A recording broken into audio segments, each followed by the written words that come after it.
Hello scholars, कैसे हैं आप सब। आज के वीडियो से हम आपके साइंस के चैप्टर 9 सॉइल इस चैप्टर की रीडिंग स्टार्ट करेंगे। तो चलिए शुरू करते हैं। सॉइल क्या है? मिट्टी। अब मिट्टी को साइंस में क्यों लेकर के आ गए? साइंस से मिट्टी का क्या रिलेशन है? मिट्टी भी सॉइल भी जो है बहुत सारी उसकी प्रॉपर्टीज़ हैं, बहुत सारी उसकी यूज़फुलनेस है और बहुत सारा उसका रोल है हमारी लाइफ साइकिल में। तो इसलिए हमें सॉइल के बारे में भी जानना बहुत ज़रूरी है। क्या जानेंगे हम? Soil is one of the most important natural resources. Natural resources क्या होते हैं? जो हमें नेचर से मिलते हैं, ओके, और जो हमारे लिए कहीं ना कहीं किसी ना किसी मायने में यूज़फुल होते हैं, जिनका हम यूज़ करते हैं। तो सॉइल भी एक बहुत ही इंपॉर्टेंट नेचुरल रिसोर्स है। It provides anchorage to the plants and supplies water and nutrients. क्या होता है? जो प्लांट्स हैं, पेड़ पौधे हैं, इनको एंकर देता है, ये इनको मजबूती देता है खड़े रहने के लिए सीधे। इसके अलावा उनको वाटर, न्यूट्रिएंट सब सॉइल के थ्रू जाता है। It is the home for many organisms.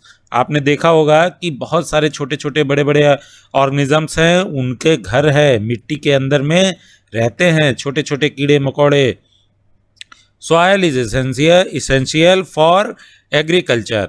Okay, soil क्या है? एग्रीकल्चर के लिए भी इसेंशियल है।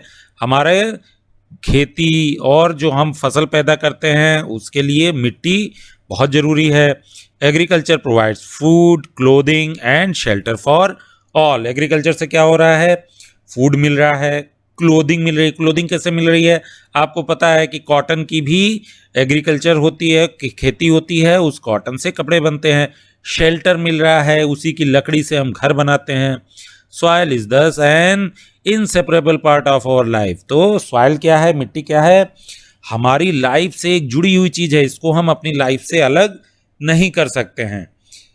The early fragrance of soil after the first rain is always refreshing. आपको याद होगा या आपको भी बहुत अच्छी लगती होगी, जब पहली बारिश होती है तो मिट्टी की खुशबू कितनी अच्छी आती है, कितनी भीनी भीनी सी महक आती है।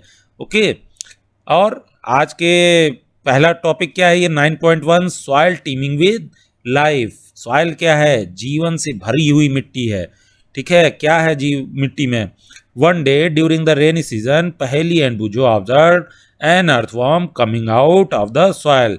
क्या हुआ? बरसात में आपने भी देखा होगा कई बार मिट्टी के अंदर से छोटे छोटे अर्थवॉर्म बाहर आते हैं। तो पहेली ने देखा, ओके, पहेली और बुज्जो ने ऐसा देखा। पहेली wandered whether there were other organisms also in the soil. Let us find out. पहेली ने क्या सोचा कि ये अर्थवॉर्म तो हमने देखा, क्या इसके अलावा भी बहुत सारे और ऑर्गेनिजम्स मिट्टी में हैं? चलिए फाइंड आउट करते हैं। एक्टिविटी है एक्टिविटी 9.1। एक्टिविटी 9.1 में क्या है? Collect some soil samples and observe them carefully. You can use a hand lens. Examine each sample carefully and fill in table.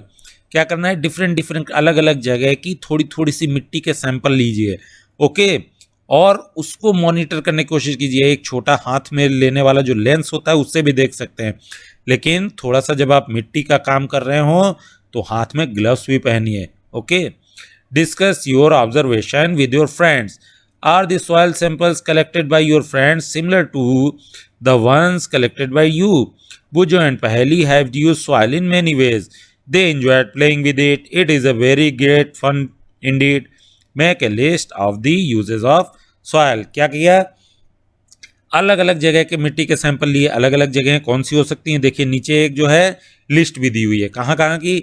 एक गार्डन सॉइल हो गई, जहाँ पर आपके गार्डन में क्या होता है? घास होती है, वहाँ क्या एनिमल्स उनको देखने को मिले, जैसे एंट मिला।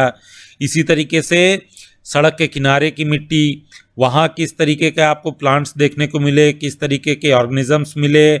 Okay, soil after from the area where construction is going on. कहीं कंस्ट्रक्शन हो रहा है, वहाँ की मिट्टी अगर देखेंगे तो उसमें थोड़ा सा सैंड ज़्यादा मिलेगा।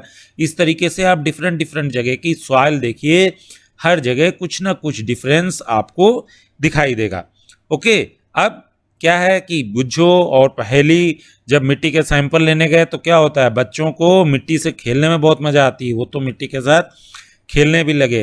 ओके, अब उन्होंने अपने सैंपल और अपने फ्रेंड्स के जो कलेक्ट किए हुए सैंपल्स थे उनको ऑब्जर्व किया। ओके, और क्या देखा कि उसमें डिफरेंस है, अलग अलग जगह के मिट्टी के सैंपल अलग अलग हैं। ओके, और वो किस वजह से हैं? क्योंकि अलग अलग डिफरेंट डिफरेंट लोकेशन पे मिट्टी में कहीं ना कुछ डिफरेंशिएट मिलेगा। पहली क्या बोल रही है? I wonder why I found some pieces of plastic articles and polythene bag in the soil sample collected from the road side and the garden. पहली को क्या मिला? कुछ प्लास्टिक के टुकड़े, पॉलीथीन के बैग्स भी मिले सॉइल सैंपल में, सड़क के किनारे। क्यों? क्योंकि सड़क के किनारे या गार्डन में हम लोग जाते हैं, सड़क के किनारे पॉलीथीन फेंक देते हैं, गार्डन में प्लास्टिक बैग्स फेंक देते हैं, तो वहाँ उनको इस तरीके की चीज़ें भी मिली। देखिए, और बूझो क्या बोला? I have seen pots and toys made up of soil in heart. बाजार में जो है बूझो ने क्या देखा कि मिट्टी के बर्तन भी बना करके बेचे जाते हैं। ओके, तो सॉइल की यूजफुलनेस जो है डिफरेंट डिफरेंट हैं। और पॉलीथीन बैग्स जो हम लोग यूज़ करते हैं उनके लिए यहाँ देखिए ब्लू बॉक्स में कुछ दिया हुआ article. Polythene bags and plastics pollute the soil. They also kill the organisms living in the soil. That is why there is a demand to ban the polythene bags and plastics. क्या हो रहा है? Polythene bags, plastic, ये हमारे soil को बहुत ज़्यादा pollute कर रहे हैं। और क्या हो रहा है कि उन सॉइल्स में रहने वाले ऑर्गेनिजम्स भी उसकी वजह से हार्म हो रहे हैं, मर जा रहे हैं। इस वजह से ही ये डिमांड आ रही है कि पॉलीथीन बैग्स और प्लास्टिक्स को बैन किया जाए। Other substances which pollute the soil are a number of waste products, chemical and pesticides. ऐसा नहीं है कि केवल प्लास्टिक और पॉलीथीन ही पोल्यूट कर रही है सॉइल को, और उसके अलावा क्या हो रहा है? बहुत सारे केमिकल्स हैं जो सॉइल को पोल्यूट कर रहे हैं, पेस्टिसाइड्स हैं। फैक्ट्रियों में केमिकल वेस्ट का जो है और वाटर या केमिकल वेस्टेज ऐसे ही अगर सॉइल में डाल दिया जा रहा है, खेतों में डाल दिया जा रहा है, तो वो भी सॉइल को पोल्यूट कर रहा है। Waste products and chemicals should be treated before they are released into the soil. The use of pesticides should be minimized. तो क्या होना चाहिए?